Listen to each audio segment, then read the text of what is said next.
ಎಲ್ರಿಗೂ ನಮಸ್ಕಾರ. ಇವತ್ತು ಯಾವ ರೆಸಿಪಿ ಮಾಡ್ತಿದ್ದೀನಿ ಅಂದರೆ ಎಲ್ರಿಗೂ ತುಂಬ ಇಷ್ಟನೇ ಆಗುವಂಥದ್ದು. ಔಟ್ಸೈಡ್ ಮಾಡೋ ಥರನೇ ಸೇಮ್ ಮನೇಲೇ ಯಾವ ರೀತಿ ಮಾಡೋದು ಅಂತ ಹೇಳ್ಕೊಡ್ತೀನಿ. ಇವತ್ತು ನಾನು ಮಾಡ್ತಾ ಇರೋ ರೆಸಿಪಿ ಚಿಕನ್ ಕಬಾಬ್. ಚಿಕನ್ ಕಬಾಬ್ ಅಂದರೆ ಯಾರಿಗೆ ತಾನೇ ಇಷ್ಟ ಇಲ್ಲ ಹೇಳಿ, ಪ್ರತಿಯೊಬ್ಬರಿಗೂ ಇಷ್ಟನೇ. ಸೊ ಅದನ್ನು ತುಂಬ ಸುಲಭವಾಗಿ ಮನೇಲೇ ಯಾವ ರೀತಿ ಮಾಡೋದು ಅಂತ ನಾನು ಇವತ್ತಿನ ವಿಡಿಯೋದಲ್ಲಿ ಹೇಳ್ಕೊಡ್ತೀನಿ.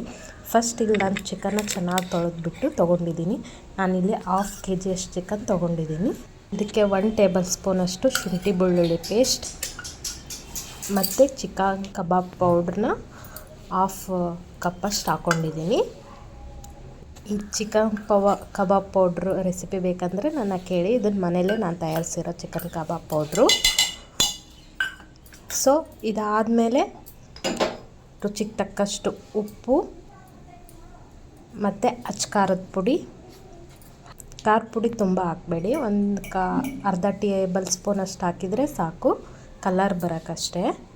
ಸೊ ಇದಾದಮೇಲೆ ಒಂದು ಮೊಟ್ಟೆನ ಒಡೆದು ಹಾಕ್ಕೊತಿದ್ದೀನಿ.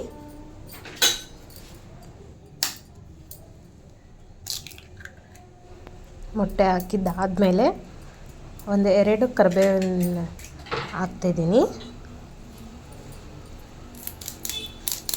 ಅದಾದಮೇಲೆ ಉದ್ದದ ಆಗಿ ಹೆಚ್ಚಿರೋಂಥ ಒಂದು 3 ಮೆಣಸಿನ್ಕಾಯಿ ಹಾಕ್ತಿದ್ದೀನಿ. ಒಂದು ಮೆಣಸಿನ್ಕಾಯಲ್ಲಿ 2 ಭಾಗ ಮಾಡಿದರೆ ಸಾಕು, ಜಸ್ಟ್ ಇದು ಟೇಸ್ಟಿಗೋಸ್ಕರ ಅಷ್ಟೇ.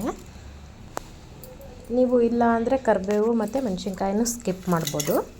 ಸೊ ಇದನ್ನೆಲ್ಲ ಹಾಕ್ಬಿಟ್ಟು ಚೆನ್ನಾಗಿ ಮಿಕ್ಸ್ ಮಾಡ್ತಿದ್ದೀನಿ.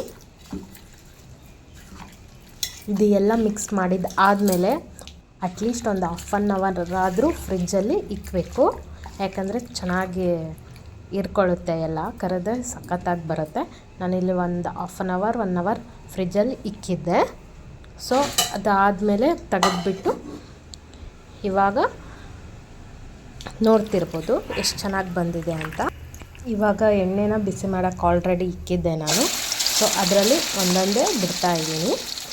ಇದನ್ನು ತಕ್ಷಣ ತಿರ್ಗ್ಸೋಕ್ಕೆ ಹೋಗಬೇಡಿ, ಒಂದು 2-3 ನಿಮಿಷ ಬಿಟ್ಟು ಆದಮೇಲೆ ತಿರುಗಿಸಿ.